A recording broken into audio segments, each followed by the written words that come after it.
Hello and अस्सलाम वालेकुम, कैसे हैं आप सब। अगर आप दुबई में रियल एस्टेट प्रॉपर्टी खरीदने का डिसीजन बना चुके हैं तो यह आपकी जिंदगी का एक टर्निंग पॉइंट हो सकता है। लेकिन एक चीज जो हमेशा लोग ओवरलुक कर देते हैं वो है एरिया की सिलेक्शन।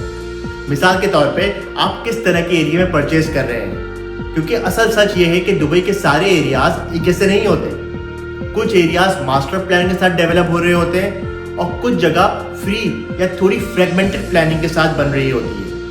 और अगर आप ऑफलाइन इन्वेस्टमेंट कर रहे हैं तो याद रखें, आप आज की वैल्यू के लिए नहीं ले रहे, बल्कि आप फ्यूचर की वैल्यू के लिए इन्वेस्ट कर रहे होते हैं उस एरिया में। इसलिए ये समझना बहुत ज़्यादा ज़रूरी है कि आप किस एरिया में इन्वेस्ट करना चाहते हैं। आज की इस वीडियो में मैं आपको दुबई के ऑफलाइन मार्केट में आने वाले 2 मेजर इन्वेस्टमेंट कैटेगरीज समझाऊंगा और कैसे इन दोनों में से सही फैसला आपके इन्वेस्टमेंट के लिए है और कैसे काम कर सकता है, ये समझना बहुत ज़रूरी है।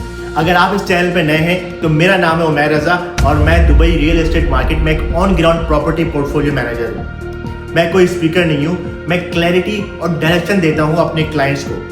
पिछले कुछ सालों के अंदर मैं दुबई के मार्केट में 100 of investors, first time buyers और फैमिलीज को गाइड किया है। सिर्फ प्रोजेक्ट को सेल नहीं किया, बल्कि मार्केट के गैप को समझाया है, उनको एरिया का सिलेक्शन और डेवलपर की प्लानिंग और फ्यूचर प्रोजेक्शन जैसे कॉन्सेप्ट्स प्रैक्टिकल एग्जांपल के साथ समझाया है कि दुबई किस तरफ ग्रो हो रहा है और आने वाले टाइम में क्या क्या डेवलपमेंट हो सकती है। अगर आप इस वक्त इस वीडियो को देख रहे हैं और आपके जहन में यही सारे सवालात चल रहे हैं कि मैं दुबई में अपनी पहली प्रॉपर्टी इन्वेस्ट करना चाह रहा हूँ लेकिन समझ नहीं आ रहा किधर करूँ, या आप इन्वेस्ट करना चाहते हैं लेकिन मार्केट आपको इतना कंफ्यूज कर रही है कि आप डिसीजन नहीं ले पा रहे, या आप रेंट पे रह रहे हैं और आप अपनी ऑनरशिप को ये प्रॉपर्टी लेना चाहते हैं, तो ये चैनल और ये सारा जितनी भी वीडियोस हैं ये आपके लिए होने वाली हैं। 70% लोग फर्स्ट टाइम बायर जो होते हैं वो इसी कंफ्यूजन का शिकार होते हैं और इसी कंफ्यूजन की वजह से अपनी इन्वेस्टमेंट की जर्नी को स्टार्ट नहीं कर सकते। मैंने इस चैनल में बहुत सारे ऐसे शॉर्ट्स डाले हुए हैं और आने वाले दिनों में कुछ ऐसी चीज़ें डालने वाला हूँ जो आपको देख के हैरान कर देगी। हम इस चैनल पे समझेंगे कि दुबई प्रॉपर्टी मार्केट को सिंपल और क्लियर लैंग्वेज में किस तरीके से हम आगे बढ़ सकते हैं। डेवलपर्स को, लोकेशन को और ऑन ग्राउंड रियलिटी के साथ और डेटा के साथ समझेंगे और इवेल्युएट करेंगे। ROI समझेंगे, पेमेंट प्लान समझेंगे, रेंटल डिमांड और रिस्क मैनेजमेंट को रियलिस्टिकली ब्रेक डाउन करेंगे। ऐसे टूल्स और माइंडसेट डिस्कस करेंगे ताकि आपको स्मार्ट बायर और इन्वेस्टर बनने में मदद कर सके। मेरा एक क्लियर गोल और क्लियर मिशन है कि अगले 5 सालों के अंदर कम से कम 1000 लोगों को कॉन्फिडेंट इन्वेस्टर बनाना जो डेटा ड्रिवन प्रॉपर्टीज के अंदर इन्वेस्टमेंट कर सके। मैं आपके साथ हूं और हर वीडियो का गोल यही है कि आपको बेटर डिसीजन लेने में मदद कर सके। So let's start the game.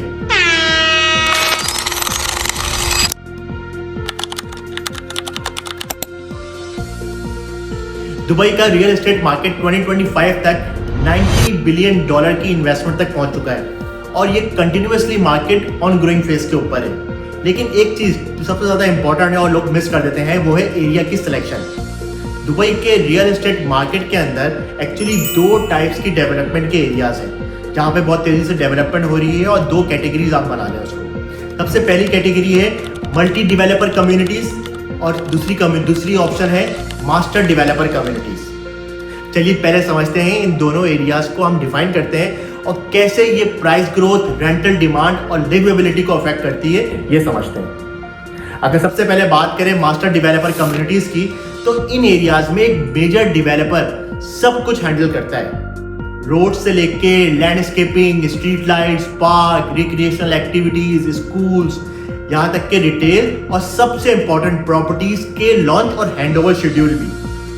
अगर एग्जाम्पल की बात करें जैसे अरेबियन रेंचेस हो गया, दुबई हिल्स स्टेट हो गया, तिलाल अलगाफ हो गया, इमारत बीच फ्रंट हो गया या एक्सपो सिटी जैसी मेगा कम्युनिटीज।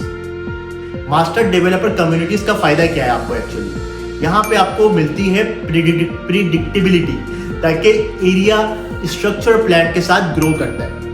डेवलपर मार्केट को बिल्डिंग से ज़्यादा फ्लड नहीं कर देता, बल्कि वो परचेज वाइज रिलीज करता है और फेजेस वाइज रिलीज करता है कि कैसे डिमांड बढ़ रही है, फिर रिलीज करता है। मेरे कई क्लाइंट्स ने जब यहाँ इनिशियल फेजेस के अंदर इन्वेस्टमेंट की है तो उस वक्त स्कूल, रिटेल, शॉप्स वगैरह मौजूद नहीं थी, लेकिन जब ये सब डेवलप हो गए तो उनकी यही प्रॉपर्टीज की डिमांड एक्चुअली ऑटोमेटिकली ड्रास्टिकली बढ़ गई और ये नेचुरली प्राइस इंक्रीज का फिनोमेना भी है। इन्वेस्टमेंट करते वक्त ये याद रखें कि आप सिर्फ प्रॉपर्टी नहीं ले रहे बल्कि एरिया, नेबरहुड और इन्वायरमेंट भी खरीद रहे हैं। उसकी आसपास की चीजें भी आपको अफेक्ट करेंगी। मास्टर कम्युनिटीज में डेवलपर ने ज्यादातर बिल्डिंग खुद ही बनाई हुई होती है। इससे फायदा क्या होता है कि एक तो क्वालिटी कंसिस्टेंसी रहती है, मेंटेनेंस एक स्टैंडर्ड में रहती है, जितनी भी बिल्डिंग की क्वालिटी है वो सब एक जैसी रहती है और एसेट्स की जो वैल्यू है वो बढ़ती रहती है। डेवलपर का ब्रांड जो होता है वो स्टेक पर लगा होता है, इसलिए उसकी मोटिवेशन होती है कि पूरी की पूरी कम्युनिटी सक्सेसफुल हो, सिर्फ एक बिल्डिंग या एक क्लस्टर सक्सेसफुल ना हो। एक क्रिटिकल पॉइंट जो लोग मिस कर देते हैं वो है प्रॉपर्टी की वैल्यू तब बढ़ती है जब लैंड की वैल्यू बढ़ती है, और मास्टर कम्युनिटीज के अंदर कोहेसिव प्लानिंग की वजह से लैंड की वैल्यू और ज़्यादा प्रोटेक्ट होती है और ज़्यादा अप्रिशिएट करती है, जो आपकी लॉन्ग टर्म इन्वेस्टमेंट को हमेशा सिक्योर करेगी। जब आपके आसपास का एरिया बेहतर होता है, ज़्यादा ग्रीनरी होगा, ज़्यादा एक्सेसिबल होगा, ज़्यादा फंक्शनल होगा, तो आप प्रॉपर्टी की वैल्यू ऑटोमेटिकली बढ़ जाती है। अगर जैसे हम बात करें अरेबियन ब्रांचेस की, वो 3 फेजेस के अंदर डेवलप हुआ। 10 सालों के अंदर 70% प्रॉपर्टी वैल्यू इंक्रीज हुई है उस एरिया की। अगर हम दुबई हिल्स स्टेट की बात करें तो वो average 10% per year historically they रहा है। अब दूसरी साइड पे अगर देखें तो कुछ होती है मल्टी डेवलपर कम्युनिटीज। इन एरियाज में लैंड मल्टीपल डेवलपर को दी जाती है ताकि हर डेवलपर अपनी अपनी मर्जी से बिल्डिंग बनाए और अपने टाइमलाइन के हिसाब से, अपने डिज़ाइन के हिसाब से, अपने बजट के हिसाब से फैसिलिटीज़ दे और ऑडियंस के हिसाब से उसके पास बाइंग पावर है। आपको यहाँ नज़र आएगा लग्जरी रेजिडेंस एक साइड पे और दूसरी साइड पे नज़र आएगा कि स्टूडियो बिल्डिंग्स जो बजट फ्रेंडली हो। अलग अलग फैसाड स्टाइल्स, अलग अलग सर्विस लेवल्स, अलग अलग प्रोजेक्ट्स के और कंप्लीशन के डेट्स। लेकिन इसके भी कुछ फ़ायदे हैं। इसके कुछ फ़ायदे ये हैं कि जैसे आपके पास चॉइसेस बहुत ज़्यादा रहती हैं, प्राइसेस अफोर्डेबल मिल जाती हैं, आपको कम बजट वाले बायर्स भी यहाँ पे ले सकते हैं। यील्ड फोकस इन्वेस्टर को कभी कभी बेटर आरओआई भी मिल जाता है इन एरियाज के अंदर। प्राइसेस पर स्क्वायर फीट एंट्री के हिसाब से कम मिल जाती है इन एरियाज के अंदर, मगर चैलेंजेस भी हैं। और चैलेंजेस की बात करें तो इंफ्रास्ट्रक्चर की डिलीवरी, एस्थेटिक के मिसमैच, प्लानिंग कोहेसिव नहीं होती और सैचुरेशन का ना रिस्क रहता है इन एरियाज के अंदर, जो स्कैरसिटी का ना अपोजिट है, क्योंकि एप्रिसिएशन स्कैरसिटी से तो नहीं होती। ज़रूरी नहीं है कि मल्टी डेवलपर एरियाज हर बुरा हो। अगर हम एग्जाम्पल की बात करें तो दुबई मरीना की बात कर लें। Dubai Marina technically multi developer area है, लेकिन सेंट्रल लोकेटेड है, आइकॉनिक बिल्डिंग्स है, मेच्योर मार्केट होने की वजह से उसकी परफॉर्मेंस बहुत ज़्यादा स्ट्रॉन्ग है। इसी तरह अगर आप अल फुरजान के एरिया की भी बात कर लें तो वो भी मल्टी डेवलपर एरिया है। यहाँ मेट्रो स्टेशन है और मेट्रो की वॉकिंग डिस्टेंस प्लॉट होने की वजह से इन्वेस्टमेंट की जो वैल्यू है और प्लॉट की वैल्यू है वो ऑटोमेटिकली बढ़ जाती है। इसलिए आपके लिए लेसन है, सिर्फ बिल्डिंग मत देखें, फंडामेंटल्स को देखें। लैंड क्यों वैल्यूएबल रहेगी और बढ़ेगी, इसके लॉजिक को समझें। तो आपके लिए मास्टर बेहतर है या मल्टी, ये चॉइस कौन सा बेहतर रहेगा ये नहीं है। ये डिपेंड करता है आपकी स्ट्रेटेजी पे कि आपके लिए क्या गोल है, आपका एंड गोल क्या है। अगर आपका and goal capital appreciation, family tenants को रेंट पे देना या और लॉन्ग टर्म स्टेबिलिटी है तो मास्टर डेवलपर कम्युनिटीज आपसे बेहतर कोई ऑप्शन नहीं है।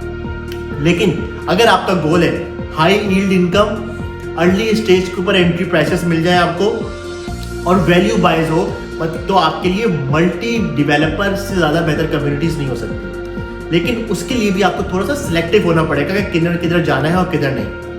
कभी कभी बेस्ट स्ट्रेटजी भी यही होती है कि दोनों को रखें, लेकिन डिफरेंट टाइमलाइंस के साथ, डिफरेंट एक्सपेक्टेशन के साथ। कई इन्वेस्टर्स ने एवरेज अपार्टमेंट से भी बहुत ज़्यादा अच्छा प्रॉफिट लिया है, सिर्फ इसीलिए कि उनको एरिया की डायनेमिक्स का अंदाज़ा था।